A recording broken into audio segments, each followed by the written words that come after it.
नमस्कार दोस्तों, मैं शशांक वाशने। स्वागत है आपका मेरे इस चैनल पर। दोस्तों, देश में लोकसभा चुनाव सर पर है और दावा है कि स्वामी प्रसाद मौर्य समाजवादी पार्टी छोड़कर जा सकते हैं और 22 फरवरी को इसका ऐलान हो सकता है। तो आज हम इसी मुद्दे पर बात करने वाले हैं कि पहले स्वामी प्रसाद मौर्य का सपा के राष्ट्रीय महासचिव के पद से इस्तीफे की खबर आती है और फिर उसके बाद सपा छोड़कर उनकी अपनी पार्टी बनाने का दावा किया जा रहा है।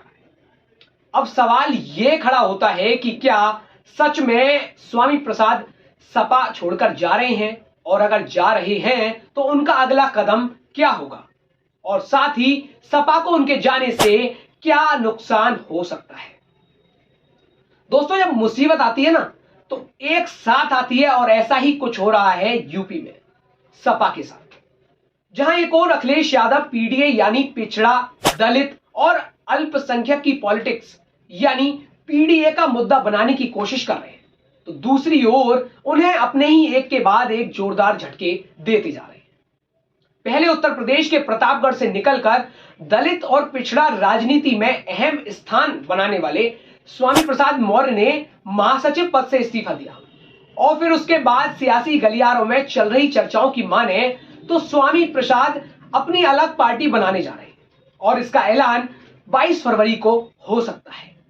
और अगर यह खबर सच साबित होती है, अखिलेश यादव के सामने अपनी पार्टी को संभालने की यह बड़ी चुनौती है। वहीं दूसरी ओर स्वामी प्रसाद मौर्य का नई पार्टी के ऐलान को लेकर जो दावा किया जा रहा है, अगर ऐसा हुआ तो उत्तर प्रदेश की राजनीति क्या होगी, यह सवाल अब हर कोई करने लगा। दरअसल यूपी चुनाव 2022 के पहले स्वामी प्रसाद मौर्य ने जब भारतीय जनता पार्टी छोड़ी थी, उसके बाद पार्टी छोड़ने वाले नेताओं की पतझड़ लग गई थी। करीब 1 दर्जन विधायकों ने भारतीय जनता पार्टी छोड़कर समाजवादी पार्टी का दामन थाम लिया था। अब उनकी नई पार्टी बनाने की स्थिति में बड़ा दावा कर दिया है। अब अखिलेश यादव के सामने मुश्किल अपने विधायकों को जोड़कर रखने की होगी। वहीं दूसरी ओर यूपी में एंड वक्त में राज्यसभा चुनाव में भी बड़ा खेल हो सकता है। दरअसल स्वामी प्रसाद मौर्य अभी विधान परिषद सदस्य हैं, और ऐसे में वे खुद राज्यसभा चुनाव में वोट तो नहीं कर पाएंगे। हालांकि अपने सहयोगियों को वे क्रॉस वोटिंग के लिए इन्फ्लुएंस जरूर कर सकते हैं, लेकिन जरूरी नहीं कि वह ऐसा करें। वहीं पल्लवी पटेल पहले ही जया बच्चन और आलोक रंजन को उम्मीदवार बनाए जाने पर नाराजगी जता चुकी है।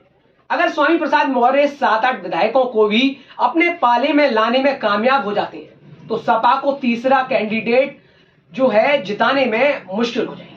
तो वहीं अखिलेश यादव के सामने अपनों को ही मनाने की चुनौती इस समय साफ आप देख सकते हैं।